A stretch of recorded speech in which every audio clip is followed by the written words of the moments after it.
Estamos conversando ya específicamente sobre el presupuesto general de la Nación, la ejecución del 2013 y la proyección que se conoce hasta este momento de lo que está planteando el gobierno para 2014. Y decíamos que es importante recordar que la lógica del presupuesto para el próximo año es diferente que los años anteriores, porque solo va a ejecutar la administración Funes los primeros 5 meses y el siguiente gobierno va a ejecutar los siguientes 7 meses.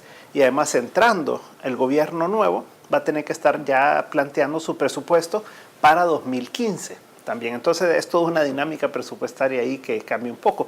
Y eso también lleva, Carolina, a que muchas cosas que tal vez no se harían en un año en el que usted tiene que ejecutar todo el presupuesto del año, entonces cambia un poco la dinámica, porque si usted tiene que hacer un pago de deuda, por ejemplo, después del 31 de mayo, ya no es problema de la administración actual, sino que dice, bueno, hay que conseguir los votos en la Asamblea Legislativa el próximo gobierno con el FOSEDU, por ejemplo, ¿verdad?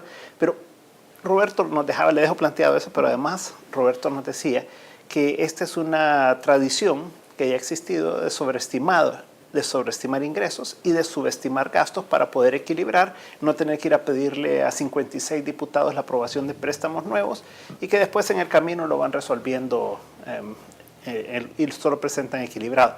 Ahora, ¿es posible romper esa tradición? ¿Es posible que llegue un nuevo gobierno y diga, yo sí voy a hacer las cosas bien y voy a romper con esa tradición? Pues es lo que todos deseamos, porque eso tiene implicaciones muy negativas para todos los ciudadanos. El proceso presupuestario es desde la elaboración del presupuesto. Y tener un presupuesto que no permite ver realmente en qué se va a gastar, lo que hace que durante el año hayan reformas al presupuesto. Probablemente son gastos que tienen un costo político si no se aprueban esas reformas, o gastos ineludibles. Entonces se meten gastos que tal vez no deberían de hacerse dados los ingresos que tiene el gobierno. Entonces nosotros sí creemos que es posible y que debería de hacerse. Y además porque hay un mandato constitucional. Efectivamente, el hecho de querer presentar un presupuesto equilibrado, porque tiene que cumplir, ¿verdad?, que todo gasto tenga su financiamiento. Al mismo tiempo, hay un mandato que dice que tiene que ser completo, que tienen que estar todos los ingresos previsibles y todos los gastos que se prevé hacer. En ese sentido, por ejemplo, un ejemplo muy claro es lo de FOSEDU, que se van a tener que pagar cerca de 335 millones, ¿verdad?, de esos bonos, y que tendría que estar en el presupuesto y que ya se dijo que no están en el presupuesto. Eso es algo que probablemente va a tener que solicitar el nuevo gobierno. Pero lo que dice la Constitución es que no podemos hacer un presupuesto para la mitad del año. Como yo llego hasta junio, voy a hacer esa y luego que hagan reformas a este presupuesto. Sino que el mandato constitucional dice para un ejercicio fiscal, y un ejercicio fiscal es todo un año.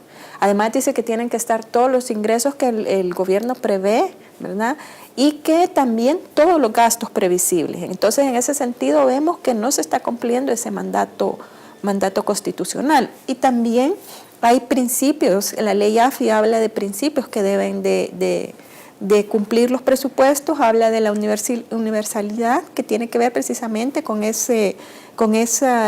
estén contemplados todos esos gastos.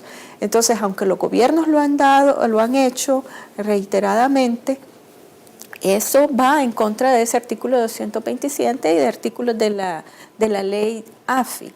Además, vemos que ese desajuste, si bien siempre se termina gastando más, se ha ensanchado a partir del 2006.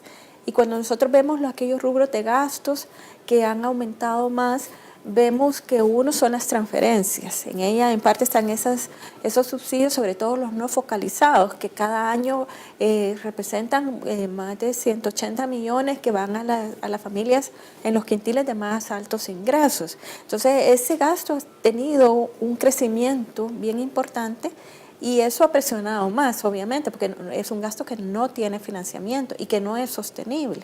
Entonces, ahí es muy importante focalizar adecuadamente, porque si no tenemos una bomba que va a explotar porque no es sostenible. Y luego eso se mira en otra serie de problemas, recurren en los depósitos bajan, ¿verdad? Se recurre a la deuda de corto plazo y luego cuando ya eso no es suficiente empiezan los atrasos. Entonces vemos nosotros que el año pasado tuvimos un déficit de 3.5% porque hubieron atrasos y eso bajó, digamos, artificialmente ese déficit, pero ahora tenemos que ya se habla de un déficit de 4.3%. Entonces, todas esas ineficiencias, inexactitudes, fallas que vemos desde la elaboración del presupuesto, en algún lado sale. Aquí no hay almuerzo gratis y alguien lo paga. El Fondo Monetario Internacional, al ya dar los datos de cierre de El Salvador ya en el transcurso del 2013 sobre el 2012, dijo de que el déficit había sido más cercano al 4% del PIB que al 3.3% que había planteado originalmente el Ministerio de Hacienda y el gobierno, lo cual era un reconocimiento de ese tipo de falencias y de gastos que no se registraron, ¿verdad? Pero ya viendo el presupuesto del próximo año, tendríamos entonces 335 millones del FOSEDU que se tienen que pagar y que no están presupuestados. 200 millones en devoluciones de IVA, renta y demás que no están presupuestados. 40 millones, nos decía, del gas. ¿Qué más faltaría? Y más o menos, entonces estamos hablando ahí de 300, 500, casi 600 millones de dólares. Estaríamos hablando que no están presupuestados para el próximo año. ¿Habría algo más que ya tengamos claro que falta en el presupuesto del próximo No tenemos claro, pero digamos otro de los rubros en los cuales ha habido también subestimación es el subsidio de la electricidad, que ese todavía es un dato que no se tiene, habría que esperar que... pero ahí podría ser, digamos, si es muy bajo, pues sería otro faltante que estaría. Y luego hay un rubro que es como más amplio porque es más difícil identificar en qué exactamente, pero otro rubro en los cuales cada año se termina gastando cerca de 100 millones y es un rubro que es mucho más bajo que las remuneraciones, que es otro de los rubros que ha crecido, pero no es que el que hay más desajuste entre presupuesto y ejecutado, pero sí de los que más ha crecido, es el de los bienes y servicios. En ese rubro vemos que hay siempre como 100 millones anuales que se termina gastando.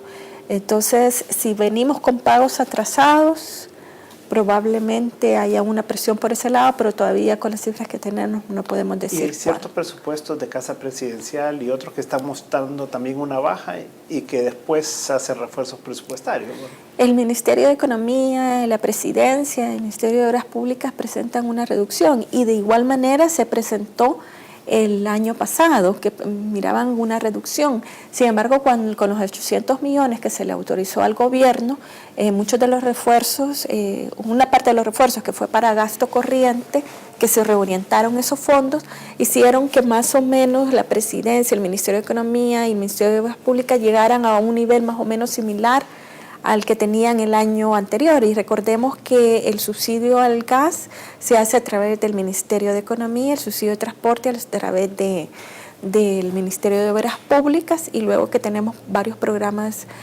sociales en Casa Presidencial y la publicidad, etcétera, ¿verdad? Entonces, habría que ver realmente si en estos momentos ellos están considerando esas reducciones y en qué están pensando que van a reducir eso en esos ministerios para que no se vuelva a ocurrir lo que ocurrió este año. O sea, Roberto, que resumiendo de lo que está comentándonos Carolina, tendríamos falta un financiamiento por 335 millones para refinanciar el FOSEDU, ¿verdad? Que no es un gasto, pero sí hay que refinanciarlo, ¿verdad? No es un gasto corriente, ¿verdad?, del año.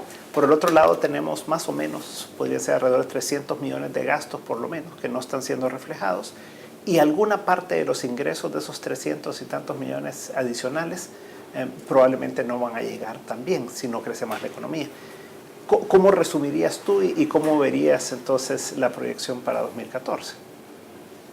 Yo diría que con los números que se han estado manejando ahorita, estaríamos diciendo que al final, para que se balancee, tiene que hacer esto, ¿verdad? Entonces lo que estamos haciendo es que más o menos, según los números que fui sumando ahí, alrededor de unos 700 millones, se está diciendo que el gasto, en los números, ¿verdad? Claro. Que el gasto va a bajar. El resto, para llegar a unos 1.100 millones, se está sobreestimando el ingreso para poderlo presentar balanceado. 700, unos 400 en una sobreestimación de ingresos. La tendencia del déficit fiscal anda alrededor de 4%, ¿verdad? Entonces, yo no veo nada que me diga que no va a andar por ahí. Un más, un menos, un 4.3, un 4.5, 3.8, pero alrededor de 4, por ahí va a ser el déficit fiscal del próximo año, y eso debe andar alrededor de unos 1.100 millones de dólares, más o menos, pensaría, en cifras gruesas. Entonces yo el otro año, por esta época, estaría pensando que vamos a estar hablando de alrededor de 1.100 millones de déficit, ¿verdad? Mi comentario que quisiera hacer es siempre en la misma línea del problema ese presupuestario que ha salido aquí en la mesa de conversación, que por un lado tenés la obligación de presentarlo balanceado. Por otro lado tenés la obligación constitucional de poner todos los gastos. Con un déficit de 1.000 millones de dólares, es sumamente difícil hacer eso, conciliar las dos obligaciones. Una de las dos va a ceder. Entonces, yo pensaría que para hacerlos conciliar esas dos cuestiones se requiere tiempo, no se puede hacer de una sola vez. Entonces, yo pensaría que debería de comenzarse a elaborar presupuestos multianuales. Por ejemplo, que en vez de elaborar el presupuesto de un año, nada más, que no te da perspectiva, elaboráramos el presupuesto, digamos, para 5 años, de tal manera que se pudiera tener un horizonte de hacia dónde va el presupuesto. Primera característica, eso daría más certidumbre de cuál va a ser la dinámica fiscal en los próximos 5 años y nos permitiría tomar en cuenta cuestiones de excesivo crecimiento de la deuda, excesivo crecimiento del déficit, cosas de esa naturaleza. Podría hacerse, digamos, los inversionistas podrían tener un panorama más completo de para dónde va el gobierno en los próximos N años, digamos 5. Y la segunda cosa que creo que sería conveniente es tener una adecuada, digamos, ley de responsabilidad fiscal. ¿En qué sentido es importante para lo que estamos hablando? Yo pensaría que una ley de esta naturaleza le podría establecer un techo de déficit fiscal al gobierno, al cual se tiene que atener, el cual podría definirse en estos 5 años, digamos, de una manera gradual para ir reduciendo el déficit fiscal hasta alcanzar un nivel, digamos, que sea compatible con una estabilidad fiscal y poder cumplir con las dos obligaciones que la Constitución establece. Entonces, si se tiene un presupuesto no de un año, sino que de 5 años, y una ley de responsabilidad fiscal que diga, miren, hoy el déficit fiscal en el 2014 va a ser 4%, en el 2015 3%, en el 2016 2,5%, 2% hasta llevarlo, digamos, a 1,5% al final del quinquenio, por decir algunos números, solo para ilustrar. Y ahí se va a mantener, ese va a ser el techo dentro del cual se va a mover el presupuesto de la nación. Yo creo que una figura de ese tipo, con una ley de responsabilidad fiscal que obligue al Ministerio de Hacienda a mantenerse dentro de esos techos, sería saludable para el país. Y sobre todo si se hace en un escenario presupuestal de varios años, para tener la perspectiva, nos daría certidumbre a todos los actores de la sociedad salvadoreña. Interesante. Creo que esto nos da para bastante porque eso fue lo que se intentó hacer en esta administración, ¿verdad? Pero comentémoslo, me parece muy interesante con miras a que va a haber una nueva administración que va a tomar posesión en junio del próximo año. Y además ha habido un acuerdo de sostenibilidad fiscal que se firmó el año pasado que daba cierta perspectiva también, pero dejémoslo para el próximo bloque y así podemos terminar de comentar eso y el tema de la deuda, ¿verdad? En un momento estamos de nuevo con 361 grados.